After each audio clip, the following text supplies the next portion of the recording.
नमस्कार किसान भाइयों, स्वागत है आपका आपके अपने सबसे विश्वसनीय चैनल टेक्निकल एग्रीकल्चर में। आज का यह वीडियो कोई साधारण जानकारी वाला वीडियो नहीं है। आज हम खेती के उस विज्ञान को डिकोड करेंगे जिसे समझकर आप अपनी खेती की लागत को आधा और मुनाफे को दोगुना कर सकते हैं। आज हम एक ऐसे विषय पर मास्टर क्लास शुरू कर रहे हैं जिसे अक्सर किसान भाई नजरअंदाज कर देते हैं, लेकिन यही वो छोटी सी चीज है जो आपकी हजारों रुपए की दवाई को बर्बाद होने से बचा सकती है। हम बात कर रहे हैं सिलिकॉन स्प्रेडर की, जिसे आम भाषा में आप चिपको कहते हैं। लेकिन रुकिए, क्या चिपको और सिलिकॉन स्प्रेडर एक ही चीज है? क्या बाजार में मिलने वाली 100 रुपए की बोतल और 500 रुपए की बोतल में कोई फर्क है? और सबसे बड़ा सवाल, जब हम अपनी फसल पर स्प्रे करते हैं तो वास्तव में उस दवाई की बूंद के साथ पत्ते के ऊपर क्या घटना घटती है?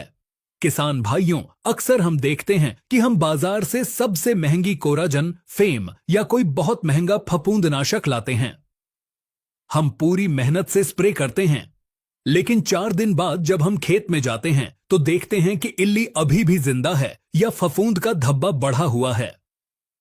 तब हम दुकानदार को कोसते हैं या कंपनी को गाली देते हैं कि दवाई नकली थी।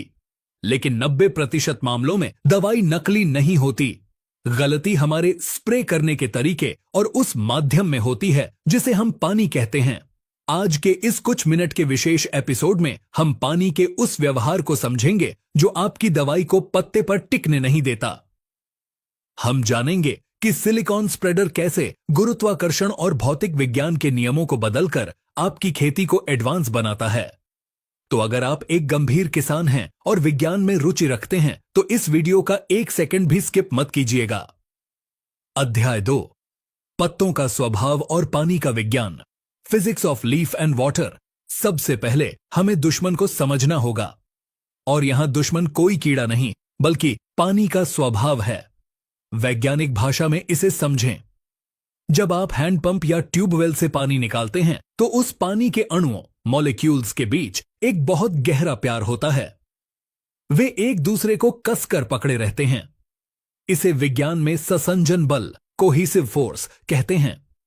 इसी बल के कारण पानी की एक बाहरी त्वचा बन जाती है जिसे हम पृष्ठ तनाव या सरफेस टेंशन कहते हैं। इसे आसान भाषा में ऐसे समझिए, पानी की बूंद खुद को सिकोड़कर छोटा रखना चाहती है। वह फैलना नहीं चाहती, वह एक मोती की तरह गोल बनी रहना चाहती है। दूसरी तरफ हमारी फसलें हैं। भगवान ने फसलों को बारिश से बचाने के लिए उनके पत्तों पर एक कुदरती कोटिंग दी है जिसे क्यूटिकल कहते हैं। यह मोम जैसी परत होती है। आपने देखा होगा कि अरबी, कमल, प्याज, लहसुन और यहां तक कि धान और गन्ने के पत्तों पर भी यह मोम की परत बहुत ज्यादा होती है। विज्ञान की भाषा में इसे हाइड्रोफोबिक कहते हैं, यानी जिसे पानी से डर लगता है। अब समस्या को देखिए, एक तरफ पानी है जो फैलना नहीं चाहता और दूसरी तरफ पत्ता है जो पानी को चिपकाना नहीं चाहता। जब आप स्प्रे करते हैं तो पानी की बूंद पत्ते पर गिरती है, लेकिन अपने पृष्ठ तनाव के कारण वह गोल ही रहती है और पत्ते की मोम वाली परत उसे फिसलने में मदद करती है। नतीजा, आपकी 2000 रुपए की दवाई बूंद बनकर मिट्टी में गिर जाती है। यहीं पर हमें एक ऐसी तकनीक की जरूरत पड़ती है जो पानी के इस जिद्दी स्वभाव को तोड़ सके, और वह तकनीक है सिलिकॉन स्प्रेडर। अध्याय 3, सिलिकॉन स्प्रेडर क्या है और यह कैसे काम करता है, द केमिस्ट्री। अब हम बात करते हैं समाधान की। सिलिकॉन स्प्रेडर असल में है क्या? बाजार में मिलने वाला साधारण चिपको कार्बन और गोंद का मिश्रण होता है। वह पानी को गाढ़ा करता है, लेकिन सिलिकॉन स्प्रेडर एक ऑर्गेनोसिलिकॉन सरफेक्टेंट है। यह एक बहुत ही जटिल रसायन है। इसके काम करने का तरीका जादू जैसा है। जैसे ही आप इसे पानी की टंकी में डालते हैं, यह पानी के अणुओं के बीच के उस प्यार या बॉन्ड को काट देता है जिसके बारे में हमने अभी बात की थी। साधारण पानी का पृष्ठ तनाव लगभग 72 डाइन्स होता है। सिलिकॉन स्प्रेडर इसे घटाकर 20 से 22 डायन तक ले आता है। इसका मतलब यह हुआ कि अब पानी की बूंद में वह ताकत ही नहीं बची कि वह खुद को गोल रख सके। जैसे ही यह पानी पत्ते पर गिरता है, उसका तनाव खत्म हो चुका होता है। वह बूंद सेकंड के 100वें हिस्से में बिखर जाती है और एक पतली फिल्म या चादर की तरह पूरे पत्ते को ढक लेती है। इसे विज्ञान में सुपर स्प्रेडिंग कहा जाता है। यह इतना शक्तिशाली होता है कि अगर स्प्रे करते समय दवाई पत्ते के ऊपरी हिस्से पर गिरी तो यह रेंगते हुए, क्रीप करते हुए पत्ते के निचले हिस्से तक अपने आप पहुंच जाती है। इसे हम रेंगने वाला गुण कहते हैं। साधारण चिपकों में यह गुण कभी नहीं होता। अध्याय 4, स्टोमेटा में प्रवेश, असली खेल, स्टोमेटा फ्लोटिंग। अब मैं जो आपको बताने जा रहा हूं वह इस वीडियो का सबसे महत्वपूर्ण हिस्सा है।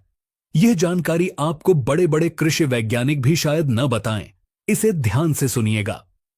पौधे के पत्तों पर सांस लेने के लिए छोटे छोटे छिद्र होते हैं जिन्हें स्टोमेटा कहते हैं। ये छिद्र इतने छोटे होते हैं कि नंगी आंखों से नहीं दिखते। दिन के समय ये छिद्र खुलते और बंद होते रहते हैं। साधारण पानी या साधारण दवाई की बूंद इन छिद्रों के अंदर नहीं जा सकती। क्यों? क्योंकि छिद्र बहुत छोटा है और पानी की बूंद का तनाव बहुत ज्यादा है। वह छिद्र के मुंह पर अटक जाती है। लेकिन सिलिकॉन स्प्रेडर यहां एक चमत्कार करता है। इसे स्टोमेटल फ्लडिंग कहते हैं। सिलिकॉन पानी के तनाव को इतना कम कर देता है कि दवाई की बूंद इन नन्हे छिद्रों के अंदर जबरदस्ती घुस जाती है। इसका फायदा क्या है? इसका फायदा यह है कि आपकी दवाई अब पत्ते के ऊपर नहीं है, वह पत्ते के खून में यानी उसके सिस्टम में मिल चुकी है। इसे सिस्टमिक एक्शन कहते हैं। मान लीजिए आपने इल्ली मारने की दवाई डाली। अगर वह सिर्फ पत्ते के ऊपर है और बारिश आ गई तो वह धुल जाएगी। लेकिन अगर सिलिकॉन की मदद से वह दवाई स्टोमेटा के जरिए पत्ते के अंदर घुस गई है तो अब भले ही 1 घंटे बाद मूसलाधार बारिश हो जाए, आपकी दवाई सुरक्षित है। वह पौधे के रस में मिल चुकी है। जब इल्ली उस पत्ते को चबाएगी तो वह मर जाएगी। यह टेक्नोलॉजी केवल अच्छी क्वालिटी के नॉन आयनिक सिलिकॉन स्प्रेडर में ही मिलती है। 100 रुपये वाले चिपकों में यह ताकत नहीं होती। अध्याय 5, असली और नकली की पहचान, live test, identifying the real product. किसान भाइयों, बाजार धोखेबाजों से भरा पड़ा है। हर दुकानदार चाहता है कि उसका मार्जिन ज्यादा हो, इसलिए वह आपको लोकल चिप को पकड़ा देता है। लेकिन एक जागरूक किसान होने के नाते आपको असली और नकली की पहचान आनी चाहिए। मैं आपको घर पर करने के लिए 3 ऐसे वैज्ञानिक टेस्ट बता रहा हूं जो दूध का दूध और पानी का पानी कर देंगे। टेस्ट नंबर 1, स्प्रेडिंग टेस्ट, गत्ते वाला प्रयोग। आप एक गत्ते का टुकड़ा या खाकी रंग का लिफाफा लें। उस पर एक जगह साधारण पानी की एक बूंद डालें। आप देखेंगे कि वह बूंद वैसी की वैसी रखी रहेगी, फैलेगी नहीं। अब पानी में उस स्प्रेडर को मिलाएं जो आप बाजार से लाए हैं। इस घोल की एक बूंद गत्ते पर डालें। अगर वह असली सिलिकॉन है तो बूंद गत्ते पर गिरते ही गायब हो जाएगी। वह तुरंत चारों तरफ फैल जाएगी और गत्ता उसे सोख लेगा। आपको एक बड्ढा सा गीला धब्बा दिखेगा।